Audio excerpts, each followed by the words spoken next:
Assalomu alaykum. Kanalimizga sharq obunachilar akalar, biz Namangan tuman Tepao'ron qishlog'idamiz akalar.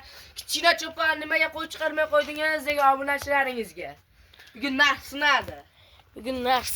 Qo'zilar noyoqlardan qo'yibdi. Ular soni nechta kichkina cho'pon? 9 dona aka. 9 donagina. Oq, sariq, arashan. Aybim diyoman bugun. Biz yuvasimi kichkina cho'pon? Anchadan bos qo'y chiqarganim yo'q. Anchadan biron qo'y chiqarmaganlari. Aybim qattiq yuvaman bugun. 9 dan narxini sindirib chiqarib berarkanlar. Mana bitta arashan o'zi ham bor. Hammasi so'liq uni. Bu hammasi so'liq. 9 dan hammasi so'liq ekan. Hammasi hisorda aka bular kashtan variantlarida. Sariq kashtan variantida. Bir jup oq, bitta sariq qo'zimiz bor. Ular hammasi qo'zi-ya. Bular hammasi qo'z. Bitta shagi bor, ana shu kattaroq eshak. Kattaroq eshak, 18 tas qo'z. Ey aka, Monosi bodam gulmi buni? Obunachilaringizga. Monosi bodam gulmi kichkina cho'pon?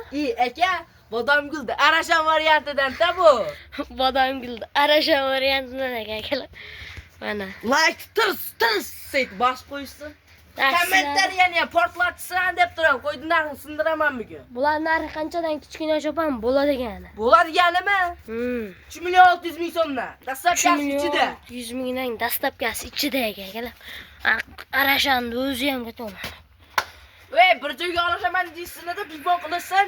24 soat aloqadaman. 24 ga telefon qilasan. Ana akalar. Aloqaga chiqishaversin. Cho'chimay aloqaga chiqishaversin.